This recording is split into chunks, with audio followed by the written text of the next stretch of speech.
ብዙ ባሎችን ጠይቄያለሁ። ለመሆኑ ለሚስት ግጥም ትገጥማለህ ወይ ብዬ ጠይቄያለሁ።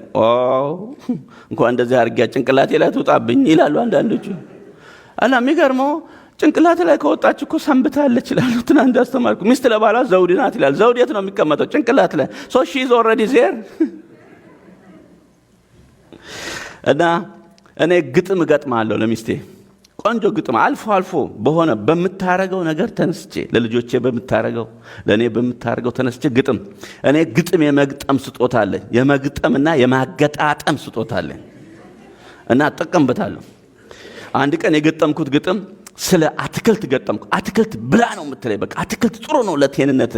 እድሜ እንትን እያለ ሲሄድ አትክልት መብላት አለብን። አትክልት ነው እሷ በቃ። እኔ ደግሞ ስጋ ነው ስጋ ነው። እኔ ደግሞ እኔ አትክልት ሎጂኩን አውቃለሁ። አትክልት ለሰውነት ጥሩ እንደሆነ፣ ኒውትሪሽኑ ጥሩ እንደሆነ ሎጂኩን በትምህርት አውቃለሁ። ግን ለመብላት አፌ ውስጥ ይንከራተታል።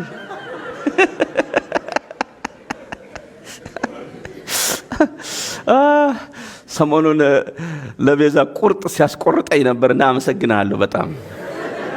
እና ሚስቴ ግን እንዳሰማ እና አትክልት ብላ ነው የምትለው። እና አንድ አትክልት አስለመደችኝ። ብሮኮሊን የምትባል ብሮኮሊን ትንሽ ናት፣ አጭር። እና እኔ አገር ቤት ባያት ኖሮ አረም ናት ብዬ ነው ማልፋት እንጂ እሷን አልበላም። ግን እሷን አስለመደች። ብሮኮሊን በጣም እወዳለሁ። እና በብሮኮሊ ላይ ተነስቼ ግጥም ገጠምኩኝ እንደዚህ ብዬ፣ ታናሽ ስጋ እንዳላማረጥኩኝ፣ ነጩን ከጮማው ጋር ጥሬ እንዳልቆረጥኩኝ፣ ይጠቅምሃል ብላ አትክልት ስላልሽኝ እኔ ላንቺ ብዬ ትንሽ ዛፍ በላሁኝ ብዬ ገጠምኩኝ።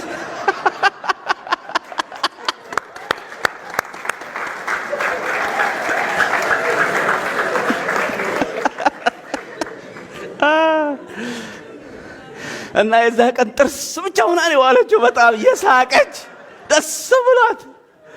በስንት ብር ነው ደስታዋን የመለስኩላት? ምንም ብር አልከፈልኩም። ደስታ ፈጣሪ ነው መሆን ያለብህ አንተ።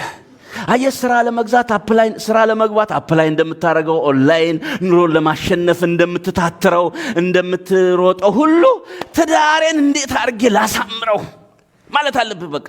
ምክንያቱም you are the head of the house። አንተ የዘራውን ነው ልጆቹ የሚመልሱልህ፣ ሚስት የምትመልስልህ። ቁልፉ አንተ ጋር ነው ያለው። ሚስት እንደ መሬት ናት። መሬት ገበሬው የሰጣትን ነው መልሳ የምታበቅለው። ባቄላ ዘርቶ ቢሆን ባቄላ፣ ስንዴ ዘርቶ ቢሆን ስንዴ፣ በቆሎ ዘርቶ ቢሆን በቆሎ፣ በቅሎ ዘርቶ ከሆነ በቅሎ መልሶ ይረገጣል ማለት ነው። ስለዚህ የምትዘራው ነው የሚወሰነው።